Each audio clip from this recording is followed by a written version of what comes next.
अंदर हम पढ़ने वाले हैं कुछ एशियन कंट्रीज़ के अंदर, जैसे कि ताइवान, जापान, चाइना और कोरिया के बारे में।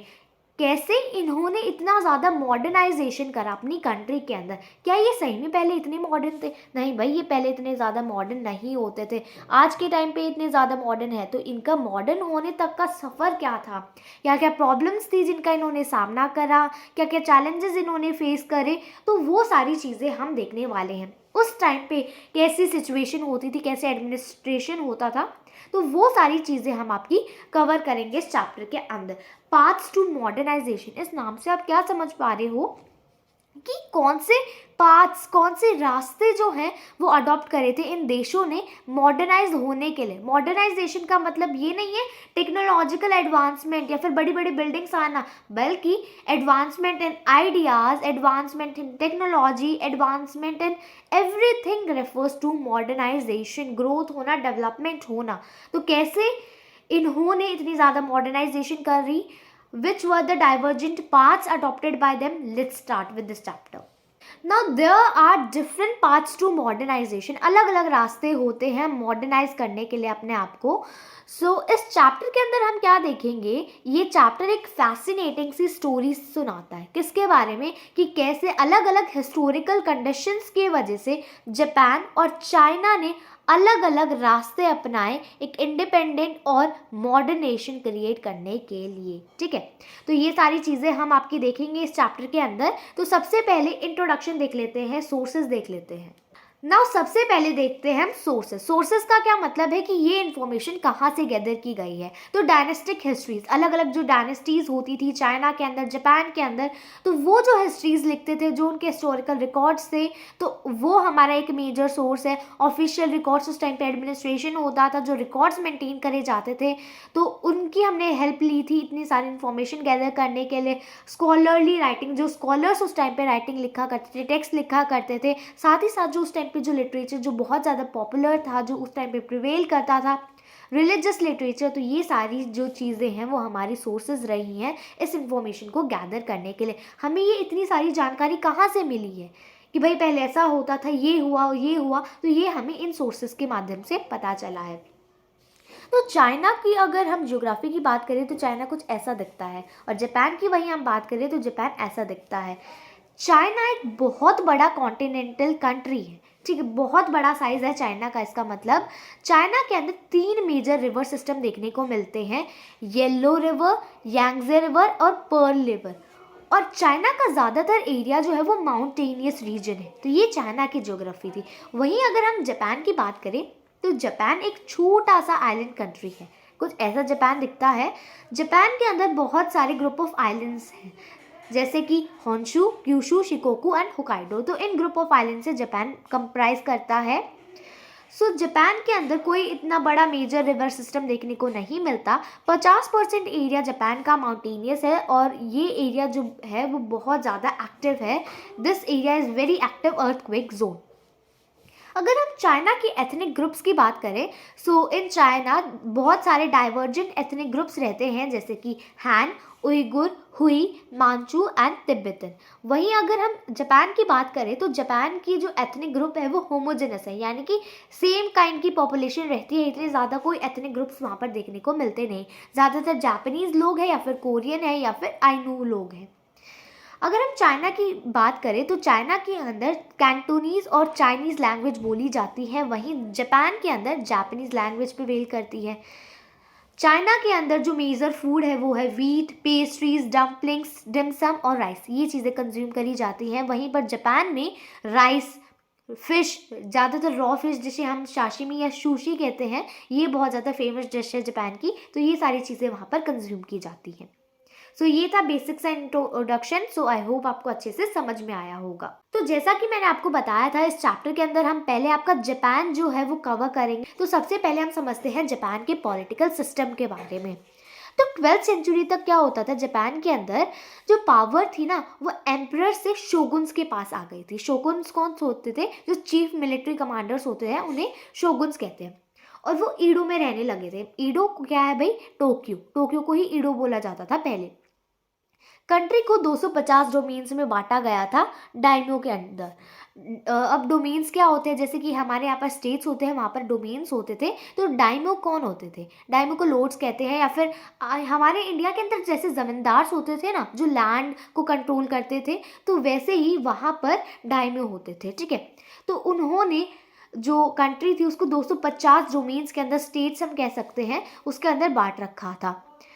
वो जो है कैपिटल में रहते थे, उन्हें बोला गया था कि भाई तुम कैपिटल में रहो ताकि रेबेलियन देखने को ना मिले। समुराय कौन था भाई? अब समुराय एक रूलिंग एलाइट होती थी जो कि शोगुन्स और डायमो दोनों को सर्व करती थी। 16th सेंचुरी में बहुत बड़े बड़े बदलाव आए। अब क्या थे ये बदलाव? पेजेंट्री को डिसआर्म्ड कर दिया गया, यानी कि पेजेंट्री को बोल दिया गया कि भाई तुम अब हथियार नहीं रख सकते, और साथ ही साथ डायमो को ऑटोनॉमी दे दी गई और ज़्यादा पावर दे दी गई, और साथ ही साथ लैंड सर्वेज भी होने लगे ताकि प्रोडक्टिविटी इंश्योर की जा सके और तय किया जा सके भाई ये लैंड बहुत ज़्यादा प्रोडक्टिव है तो यहाँ से ज़्यादा रेवेन्यू लिया जाए। तो इस चीज़ की वजह से लैंड सर्वेज करवाए गए। अब जापान के अंदर इस टाइम पे बहुत बड़ी बड़ी सिटीज़ भी आ गई थी, जैसे कि ईडो यानी कि टोक्यो, ओसाका, क्योटो। इससे क्या हुआ, इकोनॉमी की अब धीरे धीरे ग्रोथ होने लगी थी, कमर्शियल इकोनॉमी बनने लगी थी, और साथ साथ वाइब्रेंट कल्चर भी देखने को मिलने लग गया था। अब पैसे का इस्तेमाल बढ़ने लग गया था जापान के अंदर। इस वजह से स्टॉक मार्केट की क्रिएशन हुई, और स्टॉक मार्केट की क्रिएशन की वजह से इकोनॉमी का ओवरऑल डेवलपमेंट हुआ। इस टाइम पे क्या हुआ भाई, और भी ज़्यादा सोशल और कल्चरल चेंजेस भी देखने को मिले, और साथ ही साथ इस टाइम पे चाइना की इन्फ्लुएंस भी बढ़ रही थी। तो लोग क्वेश्चन करने लगे थे कि भाई चाइना की इन्फ्लुएंस क्यों बढ़ रही है, चाइना का क्या मतलब है यहाँ पर। और साथ ही साथ जो लोग थे ना, वो जापानीज़ लिटरेचर को अब प्रमोट करते थे कि भाई हमारा लिटरेचर बहुत बेस्ट है, हमें इसे स्टडी करना चाहिए। तो अब ये चीज़ जो है वो जापान के अंदर शुरू हो गई थी। Next topic is मीजी restoration. 1853 में क्या हुआ, यूएसए ने मैथ्यू पेरी को जापान में भेजा, ठीक है, और बोला कि चलो अब जापान बहुत हो गया है, बहुत आइसोलेशन हो गई है, अब हमारे साथ तुम ट्रेड और डिप्लोमेटिक रिलेशंस एस्टेब्लिश कर दो। अब पेरी के आने से क्या हुआ, जापानीज पॉलिटिक्स में एक बहुत बड़ा बदलाव देखने को मिला। क्या हुआ, 1868 में एक मूवमेंट हुआ था, जिससे क्या हुआ, शोगुन्स अब पावर से हट गए थे। शोगुन्स के पास अब पावर नहीं थी, अब पावर आ गई थी एम्परर के पास। और एम्परर कहाँ आ गए थे अब? टोक्यो में, ईडो में। अब जापानीज जो थे ना, वो यूरोपियन कॉलोनाइजेशन के बारे में अवेयर थे, यानी कि यूरोपियन कंट्रीज अपनी कॉलोनीज बना रही है इंडिया में और दूसरे दूसरे देशों में। कुछ स्कॉलर्स क्या कहते थे कि हमें यूरोप से कुछ सीखना चाहिए, ठीक है, यूरोप के नए आइडियाज़ को हमें अपनाना चाहिए, जबकि कुछ कहते थे नहीं, यूरोपियन से तो दूर ही रहना अच्छा है।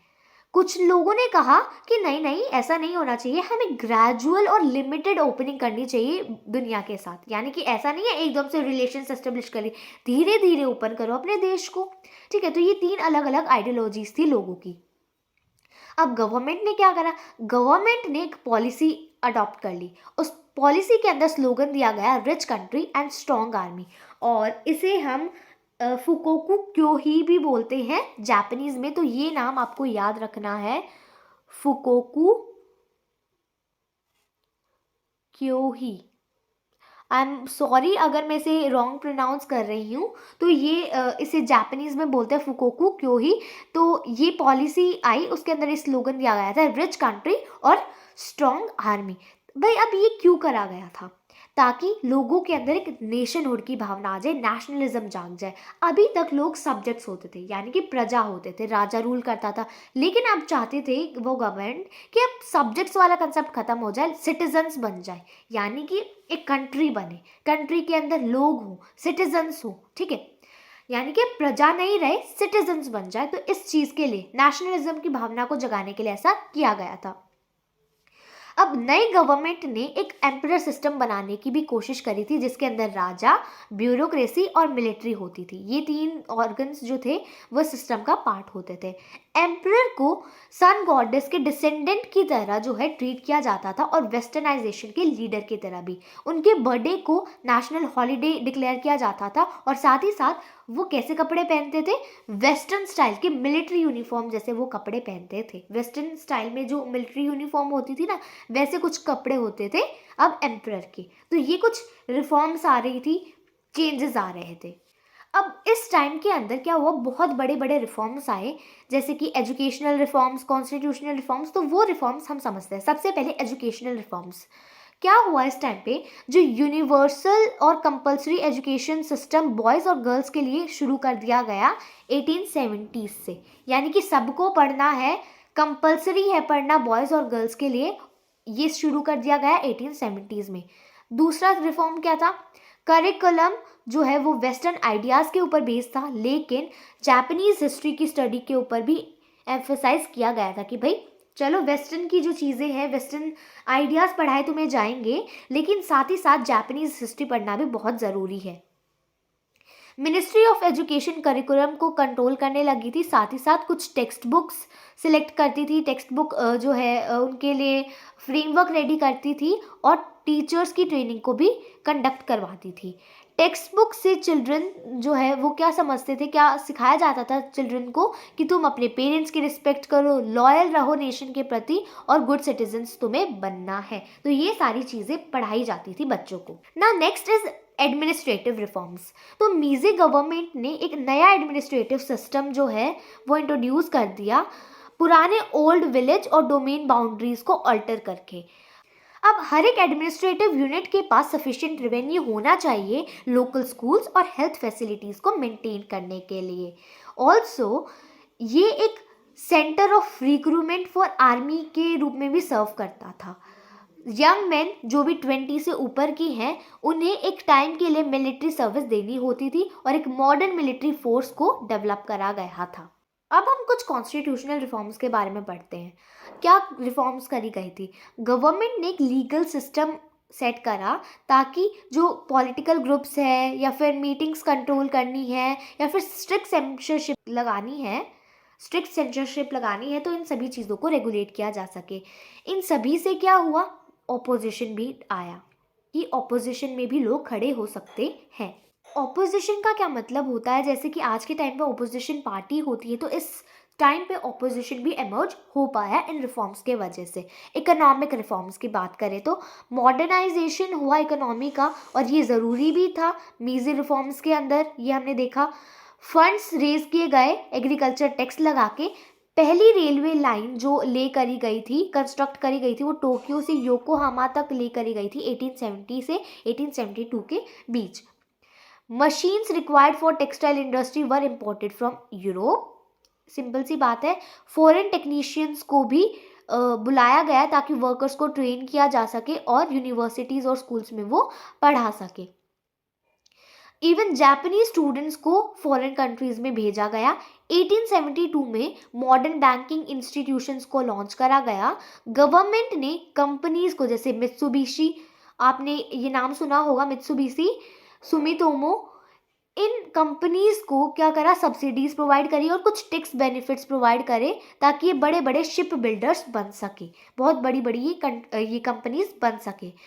Till the end of second world war क्या हुआ, जायबात्सु क्या होता है, बड़े बड़े बिजनेस ऑर्गेनाइजेशन जिन्हें एक फैमिली कंट्रोल करती है, उन्हें जायबात्सु कहते हैं। तो वो जापान की इकोनॉमी को डोमिनेट कर रहे थे।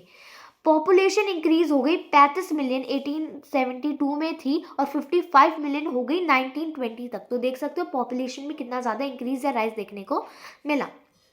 गवर्नमेंट ने माइग्रेशन को इंश्योर करा, इंकरेज करा कि भाई माइग्रेट करो एक जगह में, ताकि बहुत ज़्यादा पॉपुलेशन ना हो जाए, पॉपुलेशन को कम करने के लिए, ताकि बहुत ज़्यादा भीड़ ना हो एक इलाके में। पहले क्या हुआ, माइग्रेशन को एंकरेज करा गया था नॉर्दर्न आइलैंड, यानी कि सबसे ऊपर वाला जो आइलैंड है होकाइडो, वहाँ पर एंकरेज करा गया था। बट बाद में हवाई और ब्राज़ील के अंदर भी बोला गया कि तुम यहाँ पर भी जाओ। इससे क्या हुआ, कॉलोनियल एम्पायर ग्रो होने लग गया जापान का। जापान भी अब कॉलोनाइजेशन करने लग गया था। आपने सुना होगा, या फिर मैं आपको बता देती हूँ, जो साउथ ईस्ट एशिया है वहाँ पर भी जापान ने कॉलोनाइजेशन किया था। और साथ ही साथ कोरिया के अंदर भी इंडस्ट्रीज डेवलप होने लगी, लोग अब टाउन्स में जाने लगे, मूव करने लग गए। So next topic is industrial workers. 1870 में जो वर्कर्स इंडस्ट्रीज़ के अंदर काम कर रहे थे, उनका नंबर था अप्रॉक्सीमेटली 7 लाख, लेकिन 1913 तक ये नंबर इंक्रीज़ होकर 4 मिलियन तक पहुंच गया था। वो वर्कर्स एम्प्लॉयड थे यूनिट्स के अंदर, और उन यूनिट्स के अंदर कोई इलेक्ट्रिसिटी नहीं होती थी और कोई मशीनरी भी नहीं होती थी। आधे से ज़्यादा जो एम्प्लॉयज़ थी, जो उन फैक्ट्रीज़ के अंदर वर्क करती थी, वो विमेन होती थी। सबसे पहली मॉडर्न स्ट्राइक 1886 के अंदर हुई थी। 1930s के बाद ही ऐसा देखने को मिला कि जो मेल वर्कर्स है ना, वो विमेन से ज़्यादा हैं, यानी कि मेल वर्कर्स का number was more than female workers. Factories का साइज पहले तो बहुत छोटा होता था, 5 से भी कम वर्कर्स ही काम करते थे, लेकिन बाद में ये फैक्ट्रीज जो थी वो बढ़ने लगी, एक्सपैंड होने लगी, और जो वर्कर्स का नंबर है वो 100 वर्कर्स तक पहुंचने लग गया। अब रैपिड इंडस्ट्रियलाइजेशन देखने को मिला जापान के अंदर। भाई इंडस्ट्रीज बन रही है, तो इंडस्ट्रीज के अंदर नेचुरल रिसोर्सेज की ज़रूरत पड़ती है, और साथ ही साथ बहुत ज़्यादा पॉल्यूशन होता है। तो इसके वजह से क्या हुआ, नेचुरल रिसोर्सेज की बहुत ज़्यादा डिमांड आई, जैसे कि टिम्बर वगैरह की, और साथ ही साथ एनवायरमेंटल डिस्ट्रक्शन भी होने लग गया। एक पर्सन थे तनाका शोजो, उन्होंने सबसे पहला प्रोटेस्ट करा था अगेंस्ट इंडस्ट्रियल पॉल्यूशन कि भाई बहुत ज़्यादा इंडस्ट्रियल पॉल्यूशन हो रहा है, मॉडर्नाइजेशन के चक्कर में हम बहुत ज़्यादा पॉल्यूशन करते जा रहे हैं। तो ये स्ट्राइक उन्होंने करी थी, ये प्रोटेस्ट उन्होंने करा था 1897 में, और इसके अंदर लगभग 800 विलेजर्स भी इसके अंदर शामिल हुए थे। Now next topic is aggressive nationalism. मीजी constitution एक पार्लियामेंट क्रिएट कर दी थी जिसे डाइट बोला जाता था, ठीक है। उसके पास बहुत कम ही पावर थी, लिमिटेड पावर ही दी गई थी डाइट को। जो लीडर्स जिन्होंने मीजी गवर्नमेंट को रिस्टोर करा, उनके पास अब पावर आ गई थी, दे कंट्रोल द पावर। उन्होंने पॉलिटिकल पार्टीज फाउंड करी अपनी अपनी, और मिनिस्ट्रीज भी बना दी। धीरे धीरे क्या हुआ, उनके हाथ से पावर छिनती चली गई और नेशनल यूनिटी के पास पावर आ गई। उन्होंने कैबिनेट्स बना दिए अपने पार्टी लाइन्स के हिसाब से। अब एम्परर जो थे ना, वो कमांडर थे आर्मी के। It was interpreted that army and navy had independent authority, और ऐसा माना जाता है कि आर्मी और नेवी, उनके पास उनकी खुद की पावर होती थी और वो इंडिपेंडेंट होती थी, अपनी मनमानी कर पाती थी। 1899 में क्या हुआ, प्राइम मिनिस्टर ने ऑर्डर दे दिया कि सिर्फ मिलिट्री जनरल्स और एडमायरल्स ही मिनिस्टर्स बन सकते हैं। भाई ये तो बहुत गलत बात है, ऐसा कैसे कर सकते थे वो। तो इससे क्या हुआ, आर्मी स्ट्रेंथन हुई। अब एक और रीज़न माना जाता है आर्मी को स्ट्रेंथन करने का कि वेस्टर्न पावर्स के हाथ में या फिर जापान के ऊपर कोई अपनी कॉलोनी ना बना ले, इस डर से भी मिलिट्री को या फिर आर्मी को पावर्स दी गई थी। आर्मी को स्ट्रेंथन करने का एक रीज़न ये भी था। लोगों का अलग अलग व्यू है जापान के रिलेशनशिप को लेके दूसरे देशों के साथ, लोगों का अलग अलग मानना है। कुछ इंटेलेक्चुअल्स जैसे कि फुकुजावा युकिची कहते हैं कि जापान को एक्सपेल कर देना चाहिए एशिया को। इसका क्या मतलब है कि जापान को अपनी एशियन कैरेक्टरिस्टिक्स छोड़ देनी चाहिए और वेस्ट का पार्ट बन जाना चाहिए।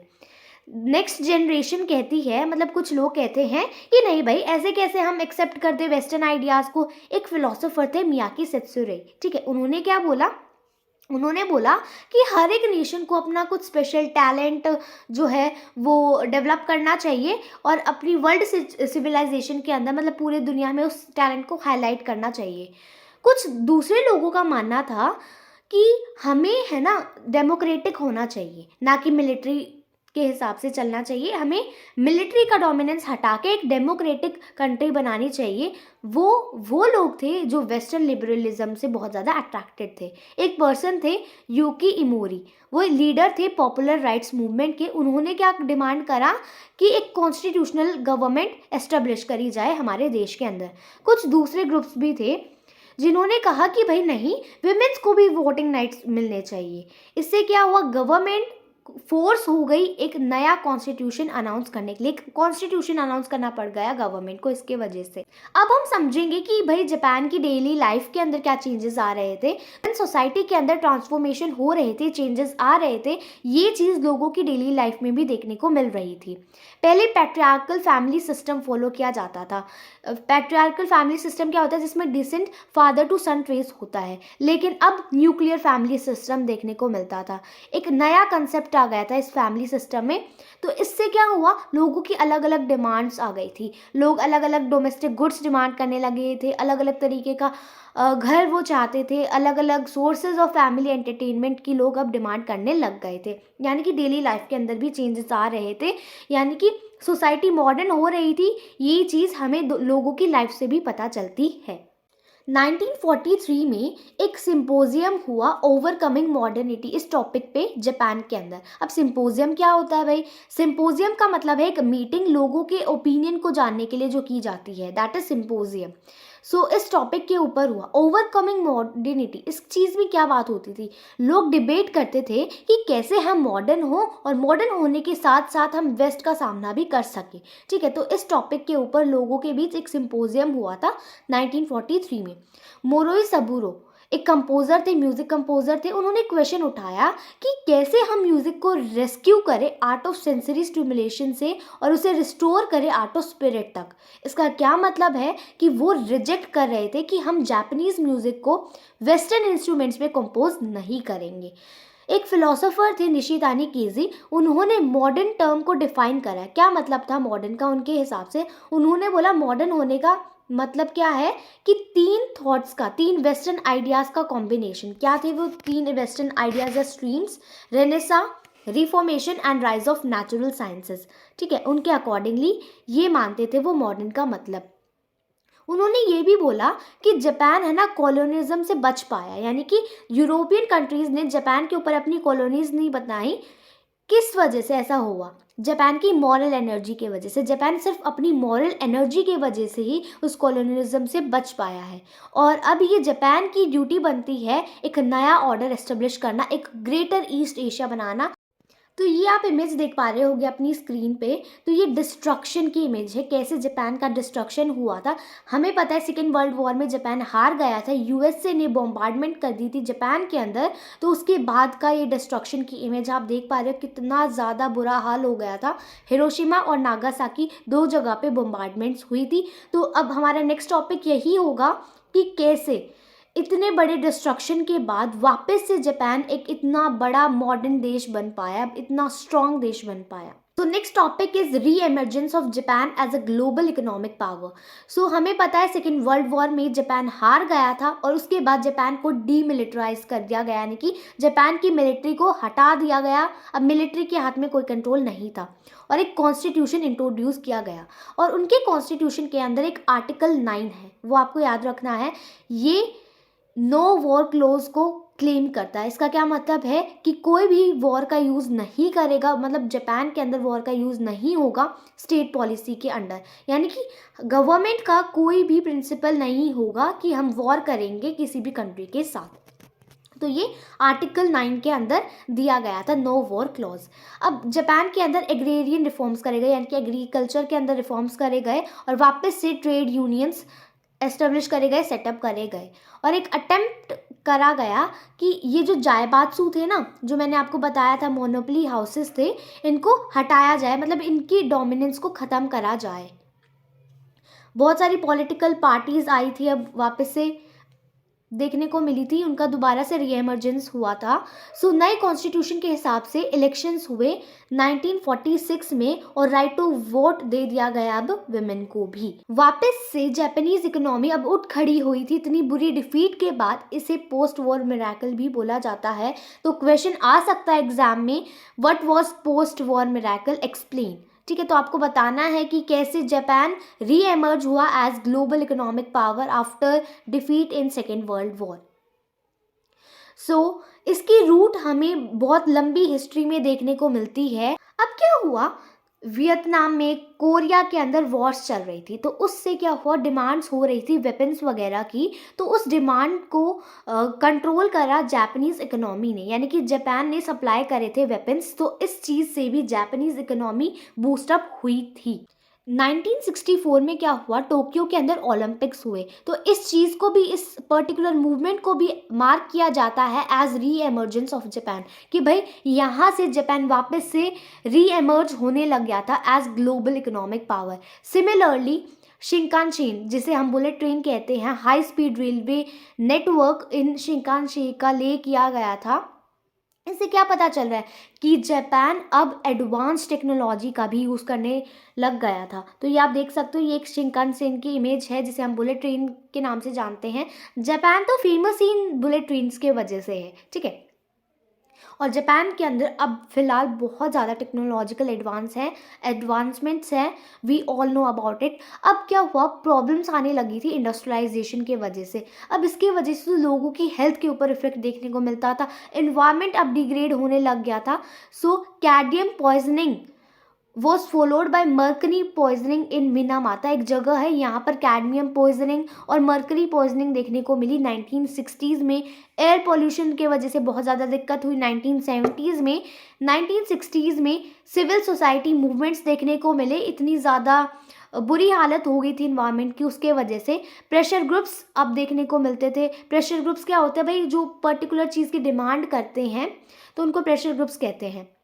तो प्रेशर ग्रुप्स डिमांड करने लगे थे कि भाई इन प्रॉब्लम्स का कुछ सॉल्यूशन निकालो, विक्टिम्स को कंपेंसेशन किया जाना चाहिए, कंपेंसेट करो विक्टिम्स को, उनको कंपेंसेशन मिलना चाहिए। 1980s में क्या हुआ, गवर्नमेंट ने बहुत स्ट्रॉन्ग मेजर्स लिए ताकि इस इन्वायरमेंटल इश्यूज़ के साथ डील किया जा सके। तो ये प्रॉब्लम्स फेस कर रहा था जापान मॉडर्नाइजेशन के वजह से। So let's start with China. China के बारे में जो मेन चीज़ें थी, जैसे कि उसकी ज्योग्राफी, उसके एथनिक ग्रुप्स, ये सारी चीज़ें हम देखी थी। सो जो चाइना की जो मॉडर्न हिस्ट्री है, मॉडर्न हिस्ट्री का क्या मतलब है, जैसे कि इंडिया की हम बात करें, मॉडर्न हिस्ट्री क्या है, जब अलग अलग फ्रीडम फाइटर्स आ रहे थे, अलग अलग मूवमेंट्स हो रहे थे, तो वो होती है मॉडर्न हिस्ट्री। वैसे ही हम चाइना की मॉडर्न हिस्ट्री के बारे में समझेंगे। सो चाइना की मॉडर्न हिस्ट्री के दौरान 3 इश्यूज़ थे। कौन से 3 इश्यूज थे भाई? How to regain sovereignty, sovereignty को कैसे रिगेन करा जाए। सोवर्निटी का क्या मतलब है, खुद को खुद से रूल करने की क्षमता, दैट इज सोवर्निटी, ठीक है। कैसे सोवर्निटी को वापस से गेन करा जाए। दूसरा, कैसे फॉरेन ऑक्यूपेशन को ख़त्म किया जाए, end of the humiliation of foreign occupation you can say, कैसे फॉरेन ऑक्यूपेशन को ख़त्म करा जाए।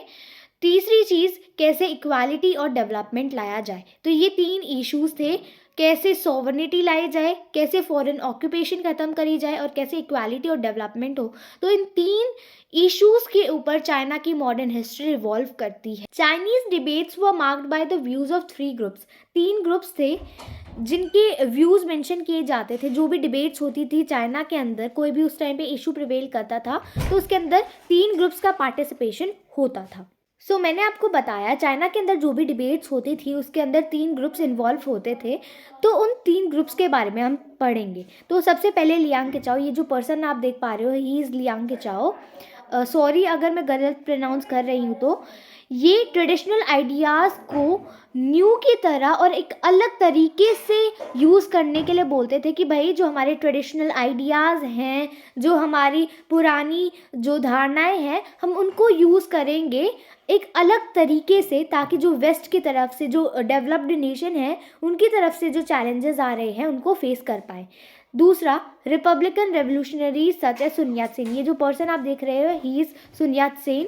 ही was inspired by the ideas from Japan and west, इनके आइडियाज़ से ये इंस्पायर्ड थे। तीसरा, CCP चाइनीज़ कम्युनिस्ट पार्टी, ये क्या चाहते थे, ये जो पुरानी जो इनइक्वालिटीज़ चली आ रही है ना, और इसको ख़त्म करना चाहते थे, और जो फॉरेनर्स हैं उन्हें बाहर खदेड़ देना चाहते थे, बाहर भगा देना चाहते थे, ठीक है। तो ये 3 ग्रुप्स हैं, इनके बारे में आपको पता होना चाहिए। Now establishing the Republic, China के अंदर कैसे रिपब्लिक एस्टेब्लिश हुई। तो मांचू डायनेस्टी उस टाइम पे रूल कर रही थी, तो उसको ओवरथ्रो करके रिपब्लिक प्रोक्लेम कर दी गई थी 1911 के अंदर अंडर sun Yat-sen। उनके प्रोग्राम को 3 प्रिंसिपल्स बोला जाता था, और चाइनीज़ के अंदर सान मिन चुई ये बोला जाता था। इसके अंदर 3 प्रिंसिपल्स थे, nationalism, democracy and socialism. Revolutionaries को सिखाया जाता था कि तुम फॉरेनर्स को बाहर भगा दो ताकि नेचुरल रिसोर्सेज को कंट्रोल किया जा सके, इक्वालिटी जो है वो लाई जा सके और पॉवर्टी कम करी जा सके। रेवोल्यूशनरीज ने कुछ रिफॉर्म्स ला दी थी, जैसे कि सिंपल लैंग्वेज इम्पोज कर दी थी। फुट बाइंडिंग एक प्रैक्टिस होती थी चाइना के अंदर, क्या होता था, फीमेल्स की फुट की जो हड्डियां हैं ना उन्हें तोड़ के बांध दिया जाता था। तो वो फुट बाइंडिंग की प्रैक्टिस को अबॉलिश करा गया। फीमेल सबऑर्डिनेशन, मैरिज के अंदर इक्वालिटी लाई गई, इकोनॉमिक डेवलपमेंट, सो ये सारी रिफॉर्म्स करी गई। sun Yat-sen के आइडियाज़ जो है ना वो 4 चीज़ों से इंस्पायर्ड थे, बेस्ड थे 4 चीज़ों के ऊपर, क्लोथिंग, फूड, हाउसिंग और ट्रांसपोर्टेशन, इन 4 चीज़ों के ऊपर बेस्ड थे। अब ये पर्सन आप देख पा रहे होंगे, ये महानुभाव कौन थे भाई? ये थे चांग काई शेक, ये गोमिंडांग पार्टी के लीडर थे। तो इन्होंने एक मिलिट्री कैंपेन लॉन्च करा ताकि जो वॉरलॉर्ड्स है ना उनको कंट्रोल किया जा सके और कम्युनिस्ट को एलिमिनेट करा जा सके। अब उन्होंने किस चीज़ के ऊपर फोकस करा, इन्होंने 4 चीज़ों के ऊपर फोकस करा कि विमेन को है ना अपनी अपीयरेंस के ऊपर, स्पीच के ऊपर, काम के ऊपर ध्यान देना चाहिए, चैरिटी करनी चाहिए और उन्हें सिर्फ घर तक ही, हाउस होल्ड तक ही कन्फाइंड रहना चाहिए, ये इनका मानना था। तो आप देख सकते हैं कितनी पिछड़ी इनकी सोच थी। सुन यत सेन के प्रोग्राम्स में है ना कैपिटल को रेगुलेट करना, लैंड को इक्वलाइज करना, ये सारी चीज़ कभी भी नहीं हुई। पार्टी ने मिलिट्री ऑर्डर ज़रूर लगा दिया, इम्पोज कर दिया, उन्होंने पेजेंट्री की प्रॉब्लम्स को तो एड्रेस ही नहीं करा। तो ये हमने देखा क्या क्या प्रॉब्लम्स उस टाइम पे चल रही थी। जापान ने चाइना को इन्वेड कर लिया 1937 में। इससे क्या हुआ, चाइना वीक होने लग गया, जो कॉमन लोग हैं उनकी लाइफ के ऊपर भी असर देखने को मिला। चाइना ने इस टाइम पे 2 क्राइसिस फेस करे, इकोलॉजिकल क्राइसिस यानी कि सॉइल खराब हो रही थी, डिफॉरेस्टेशन हो रहा था, फ्लड्स आ रहे थे, और दूसरा था सोशो इकोनॉमिक क्राइसिस। वहाँ पे जो लैंड टेन्योर सिस्टम यूज़ किया जाता था, फॉलो करा जाता था, वो बहुत ज़्यादा एक्सप्लॉयटेटिव था। इनडेप्थनेस, प्रिमिटिव, पुरानी तरीके की टेक्नोलॉजी, पुअर कम्युनिकेशन, इन चीज़ों की वजह से सोशो इकोनॉमिक क्राइसिस फेस करा चाइना ने। अब चाइनाज कम्युनिस्ट पार्टी का राइज कैसे हुआ, तो चाइना की कम्युनिस्ट पार्टी जो है वो 1921 में फाउंड करी गई थी। माओ जेडोंग, ये जो पर्सन आप देख पा रहे हो, ही वॉज माओ जेडोंग। तो ये एक मेजर लीडर के रूप में सामने आए। रशिया के अंदर एक रेवोल्यूशन आया था, कब, 1917 के अंदर। तो ये रेवोल्यूशन किसने करा था, जो सिटीज़ में जो लोग काम करते थे उन्होंने। लेकिन माओ ने एक अलग सा मेथड अपनाया, उन्होंने पेजेंट्स के ऊपर फोकस करा, पेजेंट्री के ऊपर। माओ और कुछ कम्युनिस्ट ने मिलकर जियांगजी एक जगह है वहाँ पर 1928 से 1934 तक कैंप लगाया ग्योमिंडांग अटैक से बचने के लिए। ग्योमिंडांग पार्टी पिछली स्लाइड पे हमने समझा था, ग्योमिंडांग पार्टी जिसके लीडर चांग काई शेक थे, ठीक है।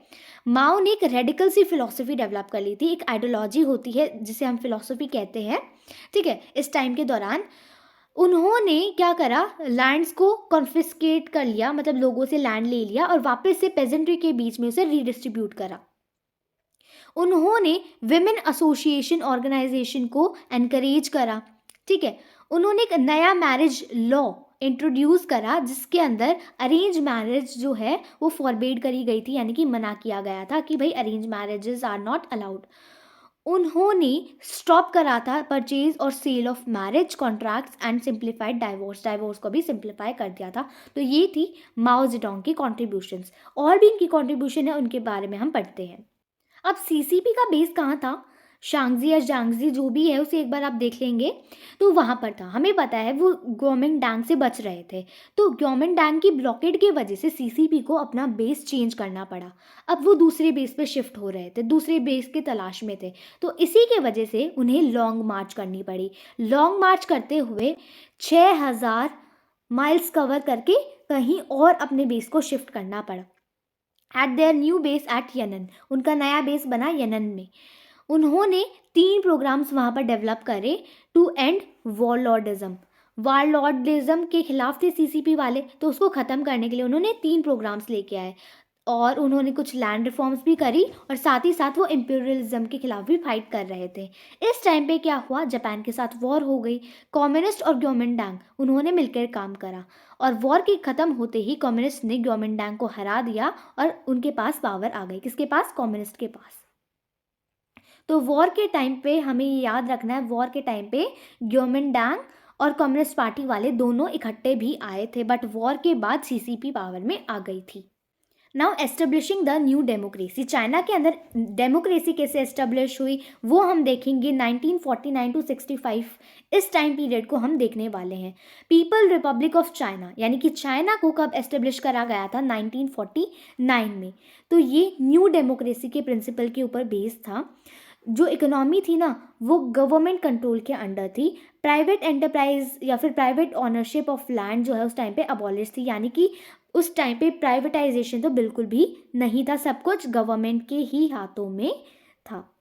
The great leap forward movement. So ये जो चाइना वाला टॉपिक है, this is very important topic. ये ना सिर्फ क्लास 11th में बल्कि क्लास 12th के अंदर भी आपके काम आने वाला है। पॉलिटिकल साइंस, इकोनॉमिक्स के अंदर आपका ये टॉपिक जो है आपको क्लास 12th में भी पढ़ाया जाएगा। तो अभी इसे अच्छे से समझ लीजिए और याद कर लीजिए ताकि आप इसे भूले ना, कभी भी अच्छे से याद रहे आपको। ना ग्रेट लीप फॉरवर्ड मूवमेंट, तो ये जो मूवमेंट था ना, ये 1958 के अंदर लॉन्च किया गया था। इस मूवमेंट का मोटिव क्या था? कंट्री के अंदर इंडस्ट्रियलाइज करना, रैपिडली, बहुत तेज़ी से इंडस्ट्रियलाइजेशन करना। अब इस मूवमेंट में क्या हुआ, लोगों ने अपने बैकयार्ड्स में ही स्टील फर्नेसेस जो है वो सेटअप कर लिए। पीपल कम्यून्स थे, यानी कि क्या मतलब है इसका, लैंड होता था, सभी लोग उसे कलेक्टिवली ओन करते थे, सभी का था वो लैंड और सभी उस पर मिल के कल्टिवेशन करते थे। तो ये रूरल एरियाज़ में ये पीपल कम्यून्स जो है वो शुरू कर दिए गए थे। Mao was able to mobilise the masses to attain the goals set by the party. अब माओ जो है ना, लोगों को बार बार इन्फ्लुएंस कर रहे थे कि हमारे ये आइडियाज़, मतलब अपने आइडियाज से लोगों को इन्फ्लुएंस कर रहे थे, बहुत सारे लोगों को अट्रैक्ट कर रहे थे।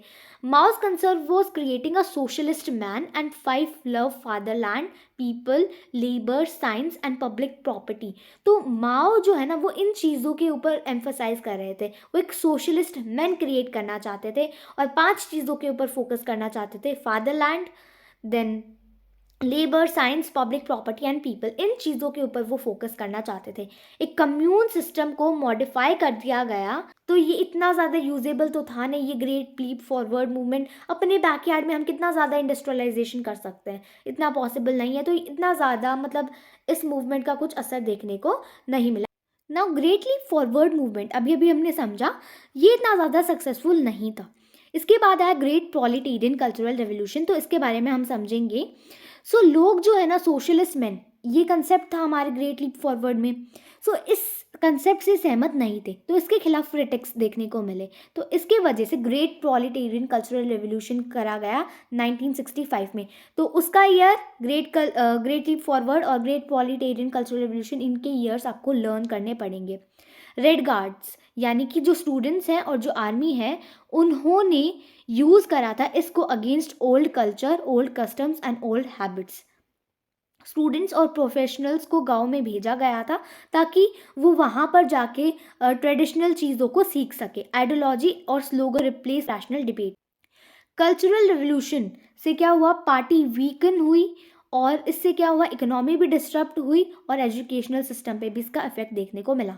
फाइनली 1975 में party once again led emphasis on greater social discipline and building and industrial economy. वापस से इन चीज़ों के ऊपर उनका एम्फेसिस शिफ्ट हो गया। रिफॉर्म्स फ्रॉम 1978, डेंग जियाओपिंग, ये जो पर्सन आप देख पा रहे होंगे, ही इज़ डेंग जियाओपिंग। सो 1978 में इन्होंने भी कुछ रिफॉर्म्स जो है इंट्रोड्यूस करी थी। इन्होंने पार्टी के कंट्रोल को स्ट्रॉन्ग करा और इन्होंने कुछ सोशलिस्ट मार्केट इकोनॉमी के लिए कुछ रिफॉर्म्स भी लेके आए थे। इन्होंने सोशलिस्ट मार्केट इकोनॉमी, यानी कि सोशलिस्ट भी है और साथ ही साथ थोड़ी सी इन्होंने प्राइवेटाइजेशन भी स्टार्ट कर दी थी। तो उसका इंट्रोडक्शन इन्होंने ही करा था। पार्टी ने डिक्लेयर कर दिए थे अपने goal as for modernization. So Deng Xiaoping के अंडर इंट्रोड्यूस हुए थे फॉर मॉडर्नाइजेशन, जिसके अंदर 4 चीज़ें थी, science, industry, agriculture and defence. ठीक है, तो ये चीज़ें फॉर मॉडर्नाइजेशन किसकी थी, उसके अंदर क्या क्या चीज़ें थी, तो ये सब कुछ बहुत इंपॉर्टेंट है।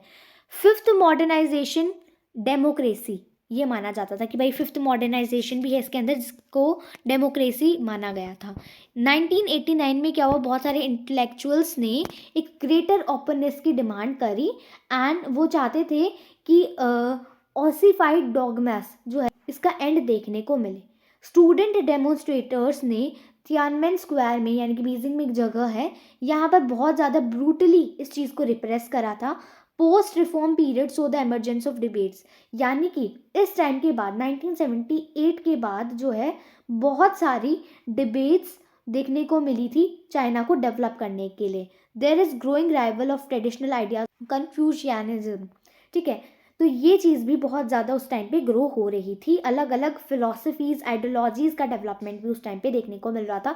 लोग और भी बड़े बड़ी डिबेट्स ऑर्गेनाइज करने लग गए थे और बड़ी चीज़ों की डिमांड करने लग गए थे इस टाइम के दौरान।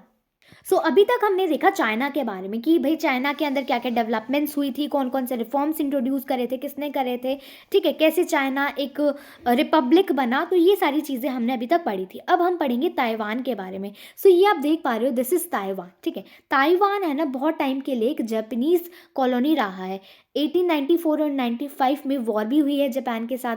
कायरो और पॉट्सडैम प्रोक्लेमेशन से क्या हुआ, चाइना की सोवरेनिटी को रिस्टोर करा गया था। जीएमडी यानी कि ग्योमिनडांग, ये पार्टी थी, हमने पढ़ा था। इसके लीडर कौन थे, चांग काई शेक। तो चांग काई शेक लीडर जो है वो ताइवान में चले गए थे। उन्होंने ताइवान के अंदर एक रिप्रेसिव गवर्नमेंट एस्टेब्लिश करी। Freedom of speech, political opposition, ये सारी चीज़ें बैन कर दी गई थी। मतलब डेमोक्रेसी के नाम पे तो कुछ था ही नहीं ताइवान के अंदर। उन्होंने लोकल लोगों को उनकी पोजीशन ऑफ पावर से एक्सक्लूड कर दिया, यानी कि लोकल लोग जो है ना, ताइवान के जो रियल लोग हैं, वो पावर एक्सरसाइज नहीं कर सकते। उन्होंने कुछ लैंड रिफॉर्म्स करे ताकि प्रोडक्टिविटी इंक्रीज हो सके, और कुछ रिफॉर्म्स और भी करे ताकि इकोनॉमी को मॉडर्नाइज किया जा सके। चांग काई शेक की डेथ हो जाती है 1975 में। इससे क्या हुआ, ताइवान एक डेमोक्रेसी के अंदर तब्दील हो जाता है, यानी कि after the death of Chang Kai Shek democracy introduce हो जाती है ताइवान के अंदर। तो ये ताइवान का झंडा है, ये भी आपको थोड़ा बहुत इसका आइडिया होना चाहिए। मार्शल लॉ आ गया था 1987 के अंदर। ताइवान के अंदर फ्री इलेक्शंस हुए, जिससे क्या हुआ, लोकल ताइवानीज लोग भी पावर एक्सरसाइज कर पाए। चाइना के साथ इसका रीयूनिफिकेशन अभी भी एक कंटेंटियस इशू है। ताइवान को सेमी ऑटोनॉमस बना दिया जाए तो चाइना हो सकता है इसे एक्सेप्ट कर ले। ताइवान को थोड़ी पावर दी जाए तो हो सकता है चाइना इस चीज़ को मान ले, ठीक है। तो इन दोनों के बीच में बहुत ज़्यादा प्रॉब्लम्स चलती ही रहती हैं। तो चलिए आप समझते हैं कोरिया की स्टोरी।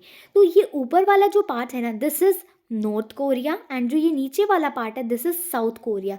एंड आज के टाइम पे तो ये दोनों ही देश बहुत ज़्यादा फेमस है। North Korea is famous for its isolation, and south Korea भी आज के टाइम पे बहुत ज़्यादा फेमस है इसके बैंड्स की वजह से। So let's start with the topic beginning of modernization. Korea को रूल किया जाता था जोशियोन डायनेस्टी के द्वारा, और लेट 19th सेंचुरी में क्या हुआ, कोरिया ने इंटरनल पॉलिटिकल और सोशल प्रॉब्लम्स फेस करी, और फॉरेन प्रेशर भी आ रहा था चाइना, जापान और वेस्ट से। 1910 में क्या हुआ, जापान ने कोरिया को अनेक्स कर लिया और अपनी कॉलोनी बना लिया। कोरियन लोगों ने ये पसंद नहीं करा कि भाई जापानीज जो है वो अपनी कॉलोनी समझ रहे हैं कोरिया को। कोरियंस ने इंडिपेंडेंस की डिमांड करी और अपना प्रोविजनल गवर्नमेंट सेटअप कर ली। कोरियंस ने एक डेमोन्स्ट्रेशन स्टार्ट करी कॉलोनियल रूल के खिलाफ, और उन्होंने डेलीगेशंस भेजी इंटरनेशनल कॉन्फ्रेंसेस, याल्टा, कैरो और पोट्सडैम। अगस्त 1945 में क्या हुआ, डिफीट के बाद सेकेंड वर्ल्ड वॉर में जापान की डिफीट हो गई। उसके बाद कॉलोनियल रूल भी खत्म हो गया कोरिया के अंदर। Korean peninsula was temporary divided along the 38th parallel into 2 nation. ये पहले एक ही नेशन होता था, ठीक है, बाद में ये 2 में बट गया। ऊपर वाला नॉर्थ, ठीक है, नॉर्थ कोरिया, और नीचे वाला साउथ कोरिया। जो नॉर्थ नेशन था ना, उसको सोवियत ने मैनेज करा, और जो नीचे वाला था उसे यूएन ने मैनेज करा। However this division became permanent, बाद में ये परमानेंट ही हो गया, और दोनों के अंदर सेपरेट गवर्नमेंट आ गई 1948 से। जून 1950 में क्या हुआ, साउथ कोरिया को सपोर्ट मिला यूएस से और यूनाइटेड नेशन से भी। नॉर्थ कोरिया को सपोर्ट मिला कम्युनिस्ट पार्टी ऑफ चाइना से, ठीक है। It created a cold war era. Cold war चल रही थी, तो उस टाइम पे ये हो रहा था। कोल्ड वॉर क्या है भाई, जो यूएस और यूएसएसआर के बीच में थोड़ी सी लड़ाई चल रही थी ना, लड़ाई का मतलब थोड़ी सी वी कैन से प्रॉब्लम्स चल रही थी, तो उस टाइम के दौरान ये हो रहा था कोरिया में। जुलाई 1953 में क्या हुआ, वॉर खत्म हो गई। इससे क्या हुआ, आर्मिस्टाइज एग्रीमेंट हुआ। Korean war has caused not only massive losses of life and property but also delay in economic development and democratisation. Korean war से क्या हुआ, ना सिर्फ प्रॉपर्टी और लोगों की लाइफ पे असर देखने को मिला, बल्कि इकोनॉमिक डेवलपमेंट भी नहीं हो पाया, डेमोक्रेसी भी उस टाइम पे एस्टेब्लिश नहीं हो पाई। प्राइसेस एकदम से बहुत ज़्यादा बढ़ गए और नई करेंसी इशू करी गई during the war. As a result South Korea was force to rely on the economic assistance being provided by USA के द्वारा जो सपोर्ट प्रोवाइड करा जाता था उसके ऊपर साउथ कोरिया बिल्कुल निर्भर था। साउथ कोरिया के पहले प्रेसिडेंट कौन थे, सिंह नाम री, ठीक है। सो हैड बीन इलेक्टेड इन 1948। इन्हें 1948 के अंदर जो है इलेक्ट करा गया था थ्रू डेमोक्रेटिक प्रोसेस। उन्होंने अपने टाइम पीरियड को, अपनी एडमिनिस्ट्रेशन को 2 बार एक्सटेंड करा इलीगल कॉन्स्टिट्यूशनल अमेंडमेंट्स के थ्रू। अप्रैल 1960 में क्या हुआ, कोरियन सिटीजन्स ने प्रोटेस्ट करा इनके इलेक्शंस के खिलाफ। सो इससे क्या हुआ, एक एगिटेशन उठी जिसे अप्रैल रेवोल्यूशन के नाम से जाना जाता है, और री को रिजाइन करना पड़ गया। इससे क्या हुआ, रेवोल्यूशन हो रहा था तो spirit of people erupted in the form of demonstrations and demands. अब लोग जो है अपनी इच्छाएं जाहिर कर रहे थे, अपनी डिमांड्स जाहिर कर रहे थे इन डेमोन्स्ट्रेशंस के थ्रू। और रेजिग्नेशन के बाद क्या हुआ, डेमोक्रेटिक पार्टी एडमिनिस्ट्रेशन पावर में आई। Reformist political powers emerged and students movement grew into a unification movement. अब स्टूडेंट्स मूवमेंट देखने को मिल रहे थे, ठीक है, पॉलिटिकल पावर्स आ रही थी। मई 1961 में क्या हुआ, Democratic Party government was overthrown by General Park Chung Hee, वो आ गए पावर में, और दूसरे military authorities. Rapid industrialisation under strong leadership. High level of education also contributed to economic growth of Korea. High level of education दी जाती थी लोगों को, जिससे इकोनॉमिक ग्रोथ भी हुई, फॉरेन इन्वेस्टमेंट आई, और कोरिया का हाई डोमेस्टिक सेविंग रेट से क्या हुआ, इकोनॉमिक डेवलपमेंट देखने को मिला। Economic growth was the foundation of park administration. और मतलब पार्क के टाइम में, जो उस टाइम पे वो प्रेसिडेंट बने थे, उस टाइम पे बहुत ज़्यादा इकोनॉमिक ग्रोथ देखने को मिली। Park revised the constitution and was reelected. 1971 में उन्हें तीसरी बार दोबारा से री इलेक्ट करा गया। अक्टूबर 1972 में park declared and implemented eosin constitution. उन्होंने यूसिन कॉन्स्टिट्यूशन को इम्प्लीमेंट और डिक्लेयर कर दिया, जिससे क्या हुआ, परमानेंट प्रेसिडेंसी पॉसिबल हो सकती है, यानी कि परमानेंटली कोई जिंदगी भर प्रेसिडेंट रह सकता है, ये चीज़ पॉसिबल हो गई। इससे क्या हुआ, इस कॉन्स्टिट्यूशन से president had complete authority over legislation, jurisdiction and administration, and also had constitutional right to repeal any law as an emergency measure. ठीक है, तो ये सारी पावर मिल जाती है एक प्रेसिडेंट को। Existence of eosin constitution democracy was temporary suspended. इस कॉन्स्टिट्यूशन के वजह से कुछ टाइम के लिए टेम्पररीली डेमोक्रेसी को सस्पेंड कर दिया गया था। 1979 में क्या हुआ, सेकेंड ऑयल क्राइसिस देखने को मिला, जिससे इकोनॉमिक पॉलिसी के अंदर हिंड्रेंस देखने को मिली। मोर ओवर स्टूडेंट्स, स्कॉलर्स और अपोजिशंस ने इस चीज़ के खिलाफ, यूसिन कॉन्स्टिट्यूशन के खिलाफ लगातार प्रोटेस्ट करे। फाइनली 1979 के अंदर पार्क चंग ही को असैसिनेट कर दिया गया, मार दिया गया, और उनकी एडमिनिस्ट्रेशन खत्म हो गई finally. Continued economic growth and calls for democratisation. दिसंबर 1979 में क्या हुआ, पाक चंग ही की डेथ के बाद चोंग दू हुआन, ये दूसरे मिलिट्री लीडर थे, ये पावर में आए। मई 1980 में क्या हुआ, बहुत सारे प्रोटेस्ट हुए, स्टूडेंट्स और सिटीजन्स ने डेमोक्रेसी की डिमांड करी। इन प्रोटेस्ट के थ्रू डेमोक्रेसी मूवमेंट को सप्रेस किया जा रहा था मार्शल लॉ लगा के। ग्वांजू में जो लोग रहते थे, ग्वांजू एक सिटी है साउथ कोरिया के अंदर, सो वहाँ पर स्टूडेंट्स और सिटीजन्स ने पीछे हटने का नहीं सोचा, बल्कि उन्होंने मार्शल लॉ को एंड करने की डिमांड रखी। इसे ग्वांजू डेमोक्रेटाइजेशन मूवमेंट के नाम से भी जाना जाता है। बट क्या हुआ, चुन became the president through a indirect election under the eosin constitution. जो यूसिन कॉन्स्टिट्यूशन पाक चंग ही ने इम्प्लीमेंट करा था, उस कॉन्स्टिट्यूशन के थ्रू, इनडायरेक्ट इलेक्शन के थ्रू जो चन है वो प्रेसिडेंट बन गए थे। उनके एडमिनिस्ट्रेशन के अंडर भी इकोनॉमिक ग्रोथ देखने को मिल रही थी, 1.7% से 13.2% तक 1983 तक।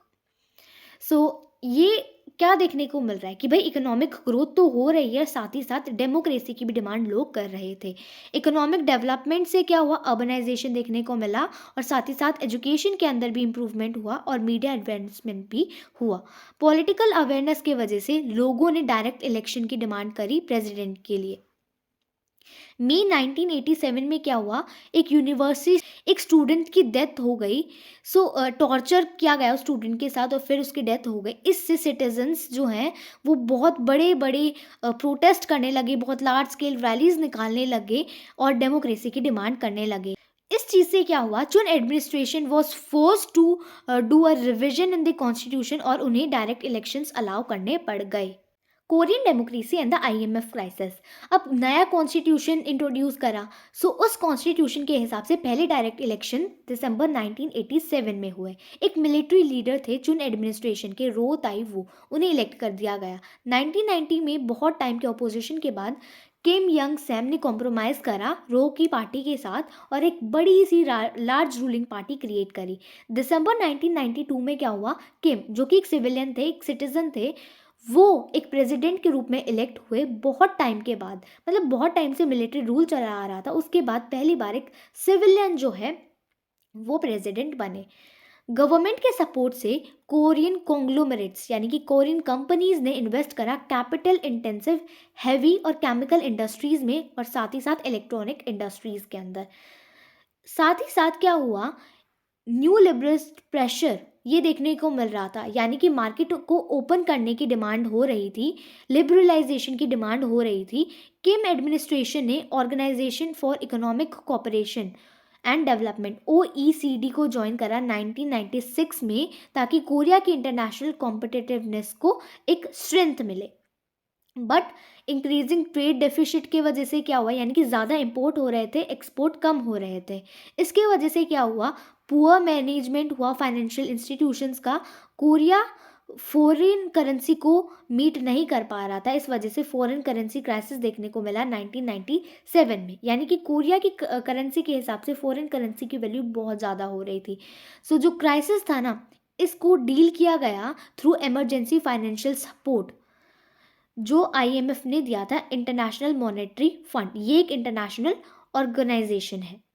कोरिया ने IMF से लोन लिया था, ठीक है। सो कोरिया के जो लोग थे ना, उन्होंने भी फॉरेन लोन रिपेमेंट, यानी कि जो IMF से जो लोन लिया था ना, इसको जल्दी से पे कर पाए कोरिया। इस चीज़ में बहुत बड़ा कंट्रीब्यूशन था कोरिया के सिटीजन्स का भी। कैसे, उन्होंने गोल्ड कलेक्शन मूवमेंट करा था, गोल्ड को कलेक्ट करना शुरू कर दिया था।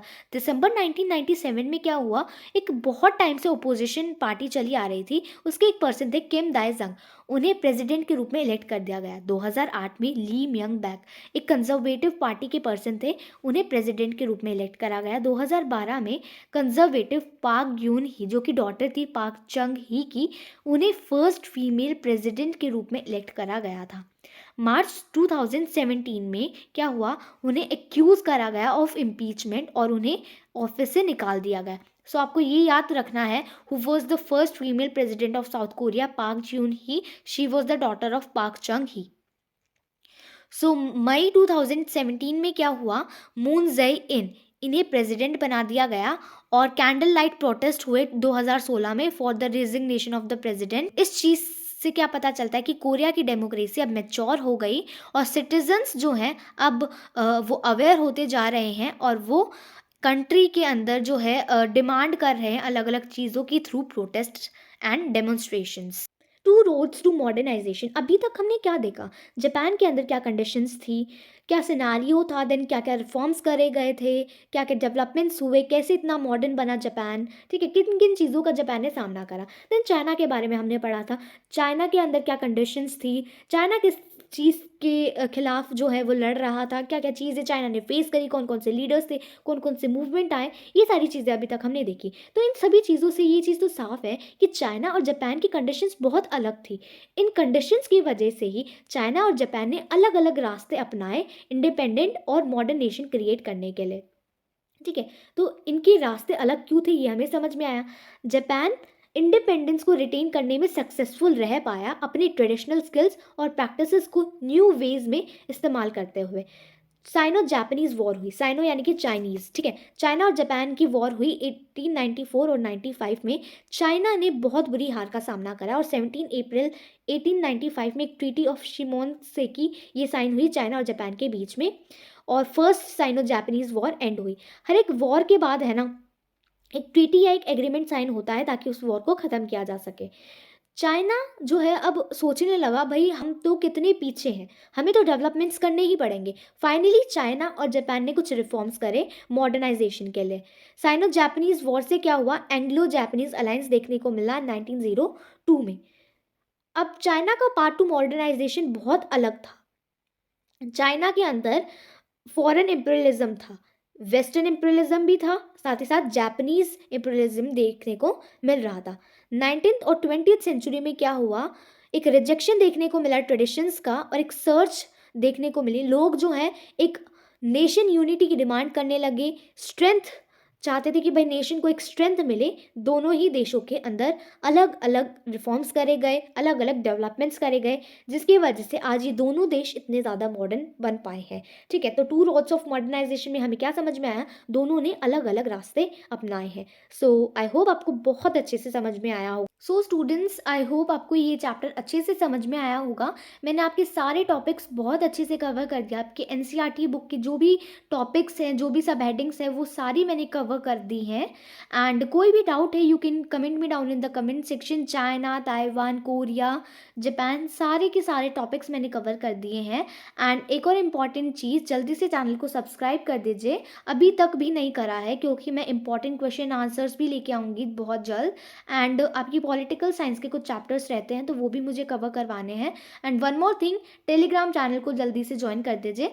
जो भी पीडीएफ्स हैं, जो भी मैं आपको पढ़ाती हूँ इस चैनल पे, जो भी आपको पीपीटी देखने को मिलती है, वो सारी आपको मेरे टेलीग्राम चैनल पे मिलेगी। इंपॉर्टेंट क्वेश्चन आंसर्स की पीडीएफ या फिर कोई भी नोट्स हैं, तो सारे आपको टेलीग्राम चैनल पे ही मिलेंगे। अब टेलीग्राम चैनल आप कैसे ज्वाइन कर सकते हैं, डिस्क्रिप्शन में लिंक मिलेगा, उसे क्लिक कर लेना।